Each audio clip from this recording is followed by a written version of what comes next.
Masih ada dari penutup umum? Nggih. Menambahkan Cing ya mulia. Nggih, silakan. Saudara Gus Nur ya. Nah, santai ya Gus. Nggih. Gus Nur tadi menamakan diri sebagai bekerja sebagai YouTuber atau berprofesi sebagai YouTuber ya. Nggih.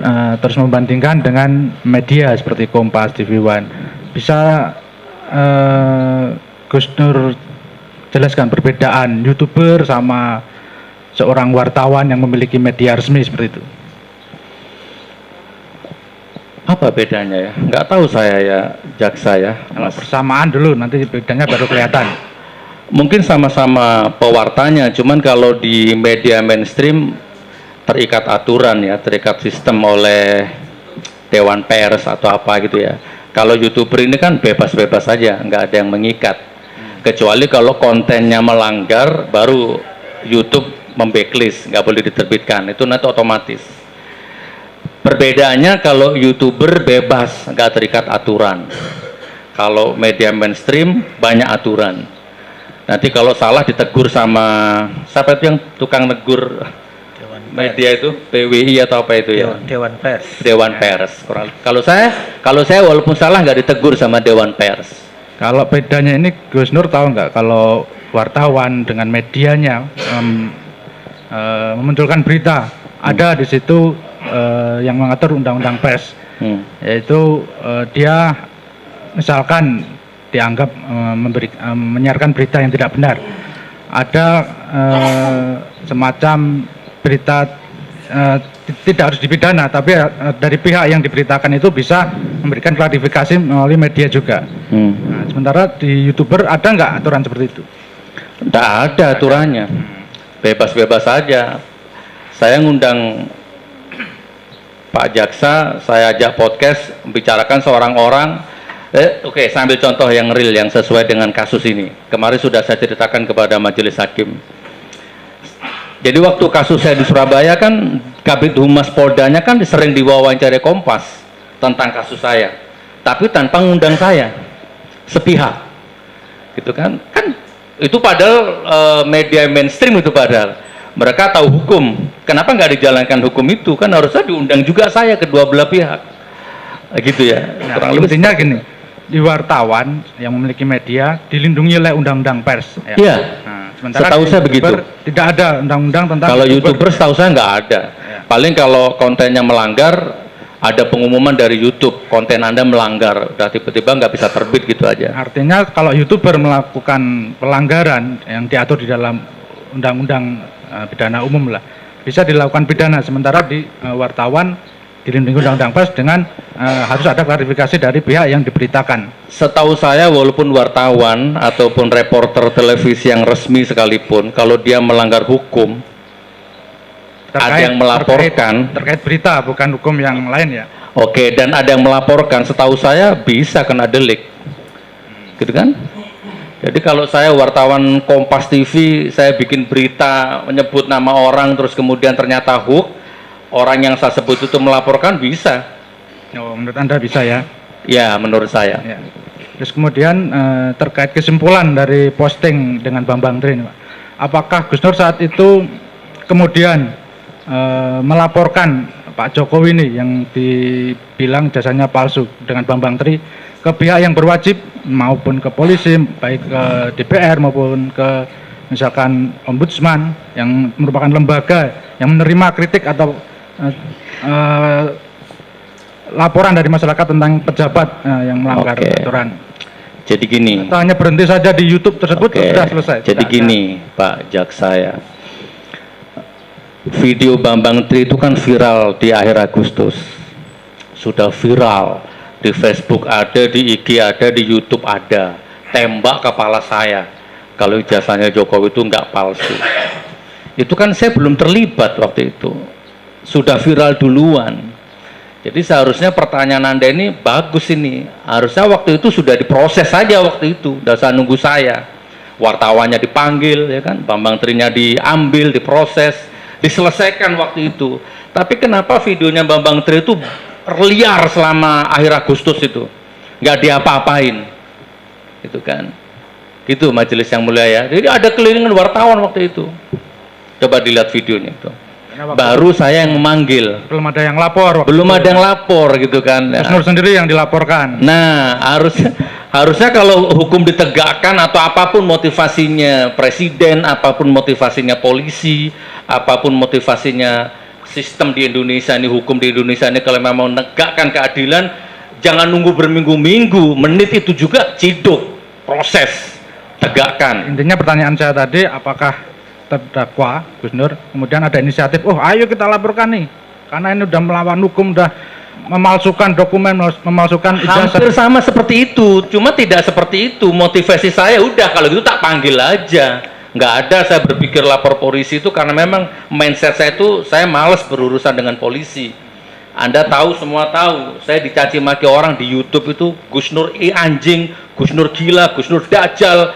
Saya laporkan di Polda Jatim, sampai sekarang 5 tahun nggak diproses. Jaksa juga kemarin habis sidang ini dimaki-maki juga, Pak. Jadi kalau saya yang lapor belum tentu diproses, makanya saya malas berurusan dengan penyidik itu. Jadi intinya tidak melaporkan ya, hanya sebatas ingin menyebarkan apa yang disampaikan Bambang Tri ke media sosial saja ya. Betul. Nah, baru setelah itu, setelah selesai dengan saya, itu masih ada lagi YouTuber lain yang ngundang. Jadi ibarat saya ini bukan yang pertama, bukan yang terakhir. Tapi yang dilaporkan hanya. Tapi yang ditangkap hanya saya, yang diproses hanya saya. Ini kalau bahasa dari kejaksaan juga nunggu nih, ada yang dilaporkan lagi enggak ini? Apa itu? Ya, yang menyebarkan tentang hoax ijazah palsu ini. Kita juga nunggu kalau ada perkara lain. Bagus lah ya. Jadi kalau bahasanya Pak Taufik itu terjadi disparitas pidana terhadap saya itu dari dulu memang begitu. Ya, kalau saya yang lapor nggak pernah diproses, padahal saya lapor baik-baik, didampingi kuasa hukum, sudah digelar perkara, saksi-saksi dari saya sudah dipanggil, tapi akhirnya ngendap. Begitu saya dilaporkan, sekarang dilaporkan, 3 hari saya dijemput. Anda tahu sendiri kan, saya dijemput di rumah jam 12 malam itu dengan 25 personil digerebek rumah saya itu kayak teroris itu. Lanjut ke terkait pertanyaan teman tadi terkait bahwa terdakwa tidak ditunjukkan atau melihat data-data terkait pernyataan Bambang Tri yang menyatakan jasa Pak Jokowi palsu, dan terdakwa langsung percaya begitu saja karena sudah dilakukan mubahalah ya. Saya tidak percaya begitu saja. Percaya itu setelah ada mubahalah baru percaya. Ketika podcast berlangsung hampa saja hati saya itu. Setelah mubahalah terdakwa percaya. Baru saya tidak punya pilihan ya, karena itu Al-Qur'an. Simpel saja kok cara pandang ini, sebenarnya itu Al-Quran. Misalnya nih Gus, terdakwa, kalau terdakwa ini tiba-tiba datang lagi besok nih, mengaku sebagai Nabi ke-26, memakai jubah, pakai tongkat, terus terdakwa melakukan mubahalah terhadap enggak, kan itu sudah di Al-Quran sudah dinas, nggak ada Nabi lain selain Nabi Muhammad. Kalau dia sudah berani mubahalah, itu ada rumusnya, beda ya. Kalau Bambang Tri jangan dianalogikan dengan orang ngaku Nabi. Kalau ada orang ngaku Nabi di depan saya, ini masalah mubahalah tadi. Enggak, mungkin terdakwa mengatakan mungkin saya ambilkan, bukan saya ambilkan Al-Quran ya, mungkin saya ambilkan golok mungkin ya. Selesai. Katanya tadi begitu mubahalah langsung percaya tanpa melihat data bukti. Pak Jaksa, perhatikan ya, pertanyaannya tidak relevan sekali. Sebentar, coba pertanyaannya jenengan diperhatikan ya. Kalau ada orang ngaku Nabi, nas itu selesai, nggak bisa dianalogikan dengan urusan duniawi ini, nggak bisa, Mas. Pak Jaksa nggak bisa. Baik, nggak apa, ahli udah menjawab, terdakwa udah menjawab. Nah, kemudian terkait mubahalah terakhir yang mulia, disampaikan di mubahalah di YouTube terdakwa ya, bahwa yang tidak percaya dengan Bambang Tri akan dilaknat ya. Misalnya apabila ada sekian banyak atau separuh lah masyarakat Indonesia maupun dunia yang nonton YouTube tidak percaya dengan Bambang Tri, apakah serta-merta menurut mubahalah ajaran Islam orang tersebut, separuh masyarakat Indonesia atau dunia ini akan dilaknat begitu saja, sesimpel itu? Ini kan pertanyaan gaib ya, ini kan pertanyaan abstrak. Wallahu alam, atau jangan-jangan sekarang sudah banyak yang kena azab. Bukan, kalau nggak percayanya mungkin ditahan, mungkin mending. Sudah nggak percaya mencaci maki Bambang Tri misalkan. Saya nggak percaya walaupun Bambang Tri itu mubahalah, tapi saya diem di dalam hati. Ya mungkin beda azabnya atau mungkin apa beda. Tapi sudah nggak percaya, Sudah gitu menggila-gilakan Bambang Tri, edan, gila, stres. Mungkin wallahualam bisawab. Jangan-jangan sudah ada itu yang diazab. Berarti Sama-sama tetap nggak dilaknat mereka ya? Iya. Berdasarkan ajaran Itu mubahalah di ajaran ijtihad Islam. saya, siapapun. Mas Agung silahkan mubahalah, saya nggak punya pilihan. Maka saya akan percaya apapun yang diucapkan Mas Agung. Nas itu sudah bagi saya, karena Al-Quran pedomannya gitu kan. Di atas kepala itu Al-Quran. Maka ijtihad saya melebar, meluas. Makanya kenapa banyak pejabat rata-rata hidupnya berantakan rumah tangganya, karena dia melanggar sumpah jabatannya. Al-Quran itu di atas kepalanya, nggak ada. Ini bisa salah bisa benar majelis yang mulia ya.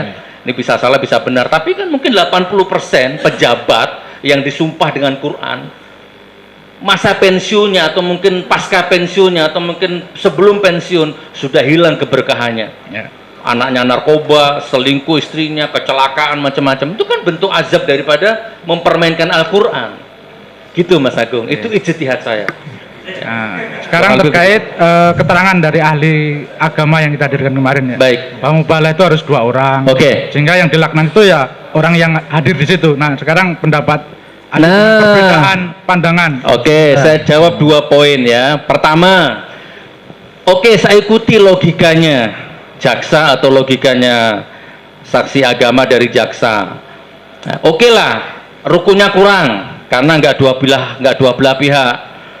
Sekurang-kurangnya rukun mubahalah itu tidak mungkin sampai jatuh hukum menodai, Pak Jaksa. Sebagaimana sholat aja kalau misalkan lupa wudhu, lupa rokaat aja nggak ada itu dalil menodai agama, nggak ada ya, paling cuma batal, ditegur, kan begitu ya.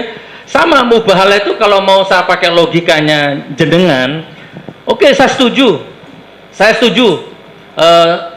nggak sah mubahalahnya, saya terima, tapi jangan terus saya distempel penoda agama, itu yang saya nggak terima. Nah, poin yang kedua, mohon maaf, sekarang gini aja, bagaimana kalau saya ikuti sarannya saksi agama yang jaksa hadirkan waktu itu?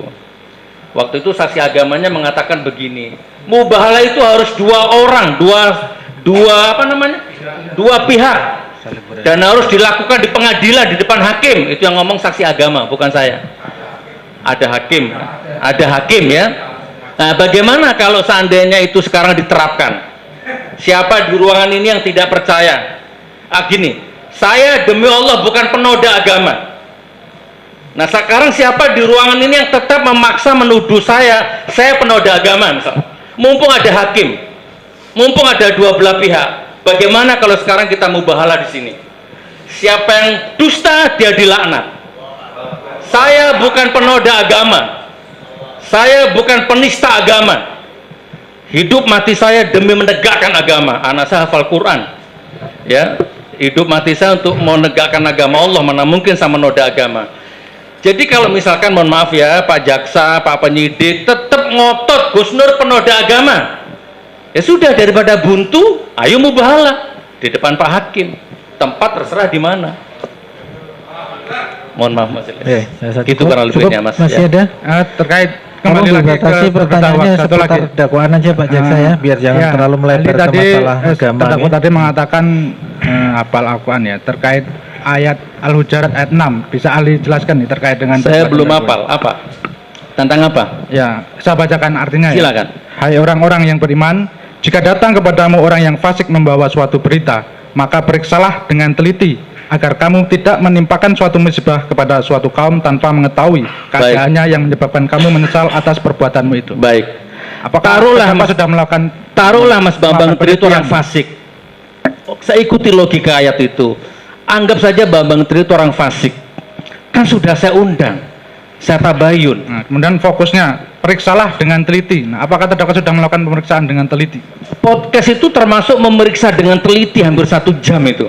Nah, sekarang tugasnya jaksa nanti memproses dia untuk dengan teliti. Periksa. Kalau tugasnya sudah selesai itu, sudah saya periksa dengan teliti. Tapi karena tetap saya nggak percaya, mubahalah itulah yang terjadi akhirnya. Sudah saya periksa Pak. Ya, gitu kan. Kurang lebih seperti itu. Makasih Gus.